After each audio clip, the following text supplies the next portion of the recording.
دوستو، زندگی میں ہم جب بھی خراب دور سے گزرتے ہیں تو ایک خیال ذہن میں ضرور آتا ہے کہ اللہ ہماری پریشانیوں کو کیوں نہیں دیکھتا، وہ ہمارے دکھوں کو کم کیوں نہیں کرتا۔ آخر ہماری نیت بھی ٹھیک ہے، ہم کچھ برا بھی نہیں کرتے، پھر بھی ہمارا کاروبار ٹھپ رہتا ہے، ہم پر دکھوں کا انبار لگا رہتا ہے۔ مگر اس حالت میں ہم ایک بات بھول جاتے ہیں کہ وہ یہ ہے کہ اللہ دکھوں اور غموں کے ذریعے ہمارا امتحان لے رہا ہوتا ہے۔ حالانکہ ہم سب کو پتہ ہے کہ انسان جتنے زیادہ برے حالات دیکھتا ہے وہ اتنا ہی مضبوط اور عقل مند بھی بن جاتا ہے۔ اس لیے برے وقتوں سے مت گھبرائیں، ہر مشکل راستے کا اختتام ایک خوبصورت منظر پر ہی ہوتا ہے۔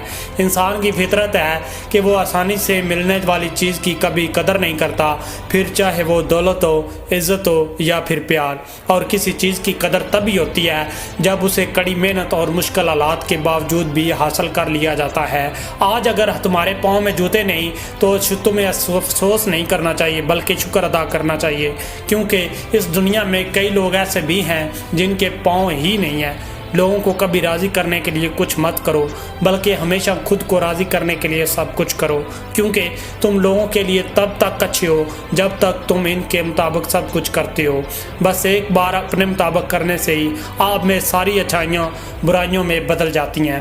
اس لیے انسان کو خود کو راضی کرنے کے لیے ہی سب کچھ کرنا چاہیے، نہ کہ لوگوں کو، کیونکہ یہ تو وہی لوگ ہیں جو خود خدا پر راضی نہیں ہوتے۔ میں یہاں خود کو راضی کرنے کا مطلب یہ نہیں کہ آپ اپنے نفس کو راضی کرنے کے لیے برائیوں کو اپنا لو، بلکہ خود کو راضی کرنے کا مطلب ہے اپنے مقصد کو پانے کے لیے دن رات ایک کرنے کے بعد جب تھک ہار کر آپ بستر پر گرتے ہیں تو یہ سوچ کر راضی ہو کہ آج میں نے کوئی بھی وقت ضائع نہیں کیا، بلکہ صرف اور صرف اپنے مقصد پر فوکس رکھا اور بس محنت ہی کی۔ اپنے مقصد کو حاصل کرنے کے لیے دن رات ایک کر دو اور دوگلے انسانوں کے کبھی منہ مت لگو۔ یاد رکھنا، ایک بیوقوف انسان کی تعریف سننے سے بہتر ہے کہ عقل مند انسان کی ڈانٹ سنی جائے۔ اس سے کم از کم تم کچھ سیکھ تو سکو گے۔ دوستو، یہ زندگی مختلف بدلاؤ سے مل کر ہی بنی ہے، کچھ اچھے بدلاؤ اور کچھ برے بدلاؤ۔ اچھے بدلاؤ آپ کو کامیاب کریں گے جبکہ برے بدلاؤ آپ کو کامیاب ہونے کے لیے گر سکھائیں گے۔ یاد رکھیں کہ مشکل راستے پر چلنے سے پہلے بہانے تو ہزار ذہن میں آئیں گے، مگر ان بہانوں کو مار کر مشکل راستوں پر ننگے پاؤں چلنے والے ہی ضدی ہوتے ہیں۔